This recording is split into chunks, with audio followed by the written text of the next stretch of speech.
एसईका कुरामा आज हामी रिभिजनको महत्त्वबारे बुझौँ।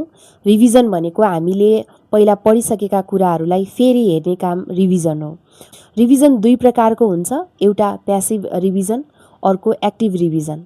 प्यासिभ रिभिजनमा चाहिँ आफूले बनाएका नोटहरूलाई सरर पढ्ने मात्रै काम हुन्छ, यो त्यति धेरै इफेक्टिभ हुँदैन। त्यसैले विद्यार्थीहरूले एक्टिभ रिभिजन चाहिँ प्र्याक्टिस गर्न जरुरी छ। एक्टिभ रिभिजनमा आफूले पढेका कुराहरूलाई पढिरहँदा कापीमा लेख्ने गरिन्छ, नहेरिकन त्यसलाई कण्ठ पार्न पनि प्रयास गरिन्छ र आफूलाई नै प्रश्न उत्तरको एउटा अभ्यासमा राखिन्छ।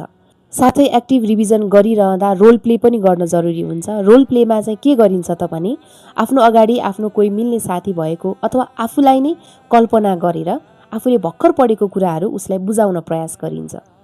यसरी आफूले पढेका कुराहरू अरूलाई बुझाइरहँदा हामीलाई के हुन्छ त, आफूले के छुटाएको भन्ने पनि याद हुन्छ भने अरूले बुझाउन हामीले सजिलो तरिकाहरू पनि अपनाउन थाल्छौँ र यसरी कुराहरू लामो समयसम्म मेमोरीमा राख्न सहयोग पुग्छ। त्यसैले विद्यार्थीहरूले रिभिजनमा एक्टिभ रिभिजन गर्न जरुरी हुन्छ है त।